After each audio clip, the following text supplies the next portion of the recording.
and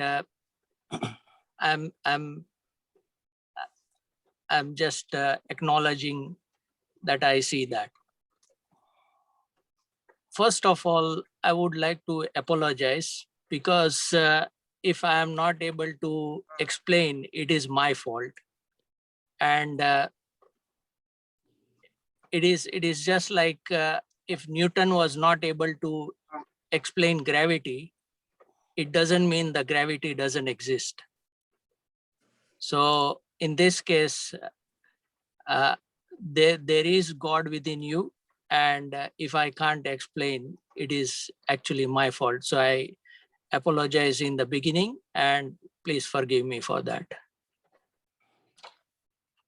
To start with, who am I not?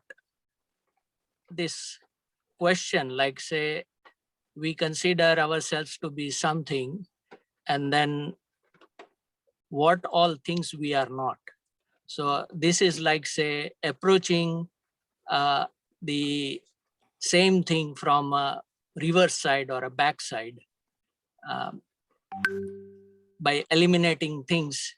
If there is a big stone and the sculpturer will start chipping off pieces from it, and finally the sculpture will come out of the stone. In the same way, if you try to chip off everything which you are not, then the final version is the one you know, that's me. And that is a kind of self-realization. The session I'll make little interactive. So if I ask a question, and if you think that you have some quick answer, please feel free to help us out, everybody. Right? So my first question is that, like say, how you identify objects? How do you identify a substance? And let's take an example of gold. How would you know that this is gold and it's not fake or something? So anybody wants to try to answer that? I would like to say it's very hard to know pure gold from fake gold. I always have this problem when I want to buy something. I don't know if I go to the shop, to a jewelry shop, whether I would be able to realize which one is good and which one is not good. And I have been cheated a few times because of not knowing how to recognize pure gold. Exactly. And then between two, like say there is gold and there is copper, and how do you separate gold and copper? So I will try to jump to the answer. Like say we can go on discussing this in more detail, but the short answer is that the substance or the object and its properties can never be different. They exist together. So gold has its properties and copper has its properties. And if the properties are not there, we can say it's not copper. If the properties are not there, then we can say it's not gold. So we identify every object in the world by their properties actually. But we just name them. Everything is named in this world, and our identification from us to that particular object is by some name. So this world, the universe, is named universe, we can say. Now, gold and copper normally in the ornaments like ring or chain or bracelet or anything, it exists together. There is some part of copper added to the gold to make that ornament. And if you have an ornament and you want to separate out gold and copper, again, we actually ourselves might not know, but when we take it to the goldsmith knows the properties and he knows how to manipulate those properties and separate out gold and copper from it. So similarly, like say, it is very important to know the properties, the fundamental properties of substance and objects to really separate out. And the demarcation is then very clear. So this is very important to make a demarcation, draw a line that this is not me and this is me. So unless you know your properties, you know what substance you are made of, you cannot separate yourself from the rest. So this concept is very important, and once you understand this part, then it makes rest of the things easy to follow through and understand and realize the ultimate reality. So this world is real and relative. It's of two parts. And we are in actually at the moment in a relative world. So everything has a reference. Our opinions are based on references. Everything which we see is based on certain references. We are living in relative world because it's also a world of tolerance. Tolerance in terms of scientific tolerance, tolerance in terms of spiritual, and tolerance at different levels. So this is important to understand, that because of these tolerances and references, we are in a relative world, not in the absolute world. The one at the very core is absolute, and rest of it is relative to it. So let's take an example that which are the permanent eternal substances in this world. So one of the substance, let's say, is space. Now, to make you understand the space concept, as such, everybody knows what is space. But here I would just want to reiterate or again focus on the space, exactly what it is. Let's imagine that you are holding a pot in your hand, and that particular pot is empty. Now, because it's empty, there is space inside, right? Yeah. And if you move that pot from one hand to another hand, what happened to the space? Did the space move with the pot? So actually, if you are saying no, then it means that you understand space, that space is permeating everything. Space and matter are independent. There is no relation between space and the matter. That is completely independent. But we are trying to mix up things because we are in relative world. Now, similarly, just like space is a completely separate domain, matter is completely separate domain. The third separate and totally independent domain is time. Like time has nothing to do with space, and space has nothing to do with time. But we, in relative world, we just combine matter, space, time together, and our universe is created. There are two more other elements which are also part of this particular permanent 6 elements. One element is such that it makes the matter move from location A to location B. And the other one is opposite of it. Like say, it helps to keep the matter steady at a location. So these 6 components now we look at is ourself,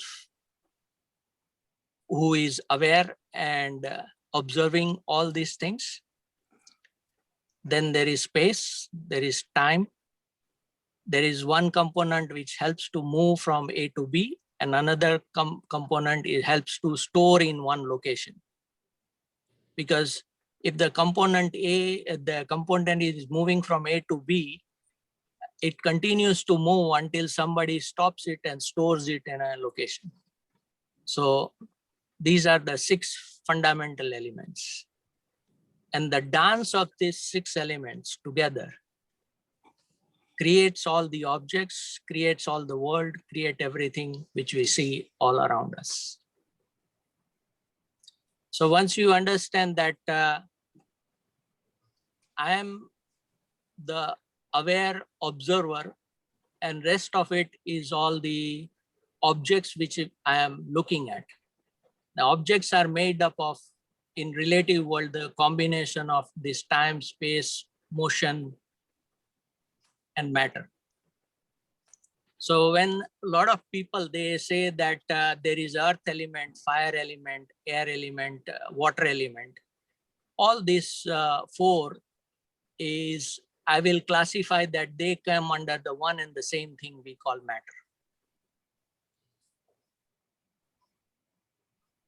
So matter, space, time, motion, helping to move, and one to keep our storage in a location. And then the last one is us as the complete knower and observer of this. So this is the fundamental thing. Once we understand this, we try to experience it, and imagine that you are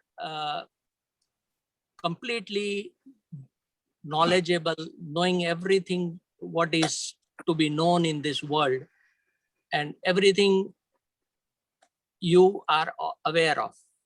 That is the final state to which you could reach. But at the moment you are standing on a mountain, and from the mountain you can see the whole view, everything around you, but there is mist in the area. Now, obviously this mist you have not created, but mist exists. And when there is this mist, because of that, you are not able to see from the top of the mountain, the villages, the views, nothing you can see. So it doesn't mean that it's your fault. It is just like, say, there are coverings, there are obstructions. Because of that, you are not able to see your real self, which is pure God. That is the thing which is stopping us from doing this. And why it's happening that way, if we look at another example, it will be a little bit more clear. So when the God as a matter or a substance and the material matters, the objects, when they come together, they form the I consciousness. Together, when they are together, there is a third element which gets created, or it doesn't get created, but it seems it has been created, the I concept. So once the I concept starts, we say it's conscious. I'm conscious, I conscious. And as soon as I is there, then I starts to claim things like my. So I would say my car, my house, my money. So I has created a relation to objects, and now it is claiming them that these are my objects. So now you have to understand again the demarcation between I and my. So would you say my hands, my legs, my hair, my nails, my body? So if you say my body, then you and the body are separate.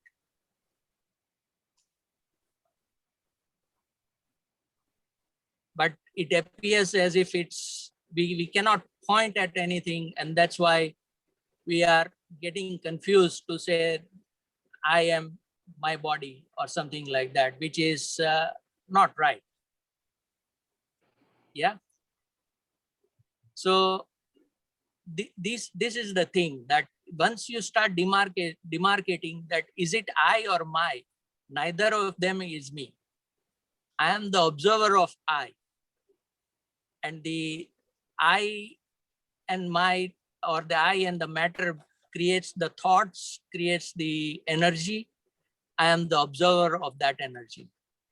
Scientists, if they from scientific point of view, the scientists would say that this whole universe is nothing but energy. It's a big ball of energy. Everything they classify as energy, whether it's a steady matter or moving matter or any burning substance or anything, they say everything is basically a form of energy. And energy transforms from one state to another state. So once you understand that way also, you say that everything is energy, and I am not energy because I am the one who is observing the energy. I am aware of the energy. Everything around us is energy. So that is another way to look at it and separate yourself from what you are and what you are not. Then what are the properties of I, or not even I, the properties, the core properties of the original substance? So the core properties of the original substance, we can say that it has the capability to understand things, to see things, to observe and be aware of things. And it is aware, self-aware of itself. No other things like space is not aware of anything. It is space by itself. Time is not aware of anything. It's time by itself. Matter is not aware of anything. It's matter by itself. But only the self is aware of itself, and it is aware of rest of all the other five. So that's the thing. Once you get to this very, very bottom of it, the core of it, then rest of it can be built on top of it. And this particular whole concept, or actually the facts, are such that none of the spiritual books, none of the religion, none of the science can contradict it. It is the very core. So everything is built on top of it, and somewhere you will see some sort of reference which is trying to pinpoint these things, the basic fundamental core 6 things, but somewhere in the language, the essence is lost. Because again, if you look at the language, when I'm speaking, I'm trying to explain only one thing at a time. I cannot work in parallel. Like at the moment, the rain, nature-wise, rain is falling parallel. It's washing my entire car at the same time. But if I want to wash with a bucket, I'm just washing one area. So words or speeches are such that it cannot explain everything at the same one, in one same go in parallel. It is one thing at a time. And that's why everybody trying to explain this finds it little hard to actually pin down. So they say that words are not enough to explain God.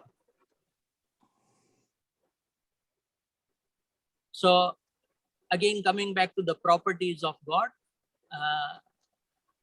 the property, as I said, it's observing, it is aware, it understands, and it knows.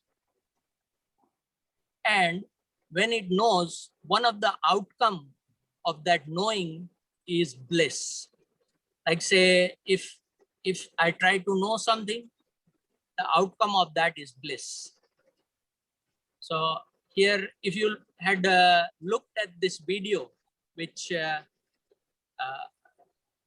we started in the beginning, you saw that the people who were walking on that glass bridge, they were getting absolutely scared and completely full of fear. What's going to happen to me? And they were hanging to those ropes and so on.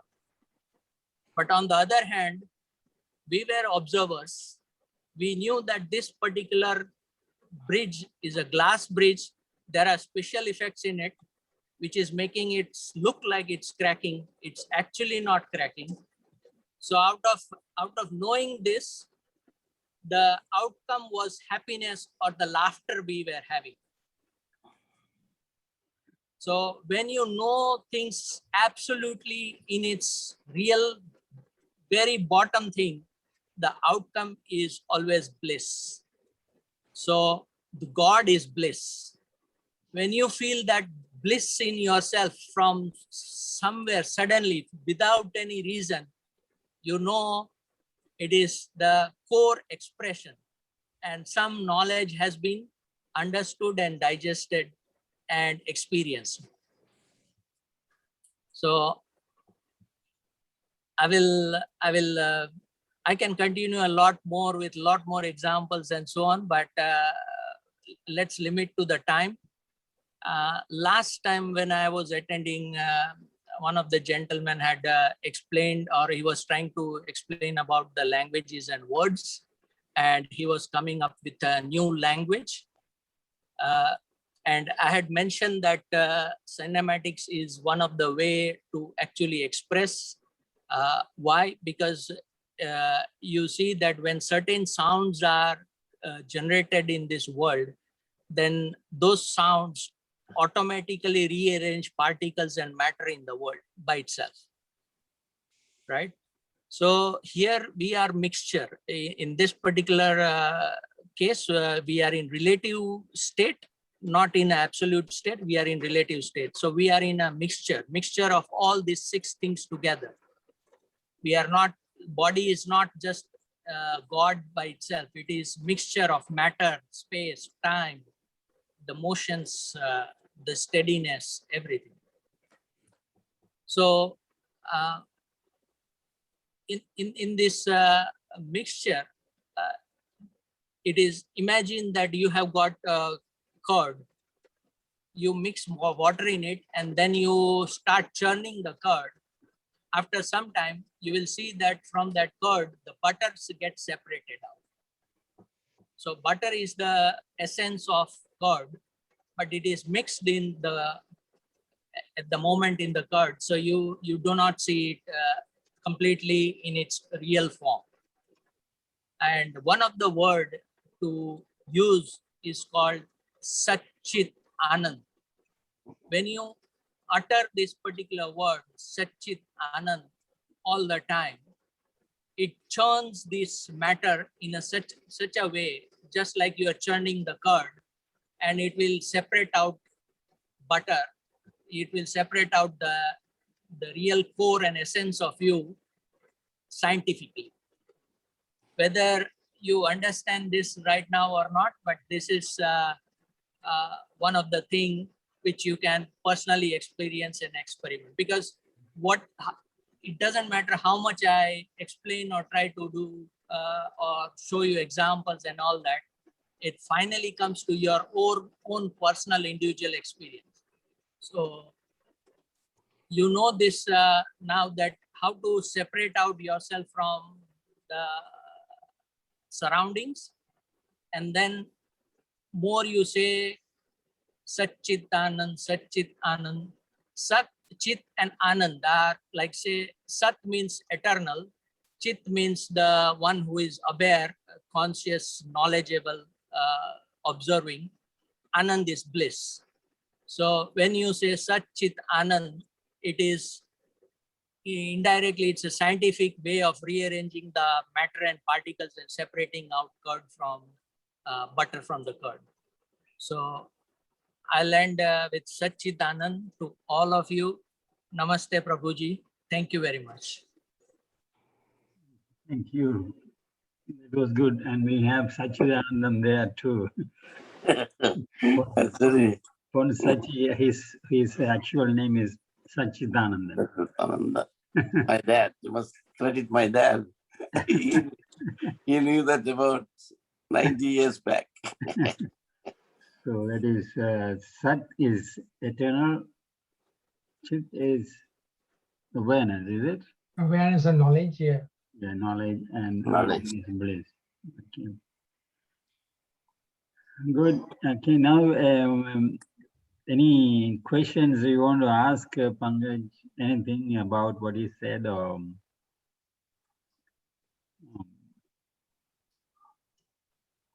you can. I felt that it was a very nice way of explaining what is out there and what is we see. And so there is an observer who is not any of these, and that is what is the absolute, or what is.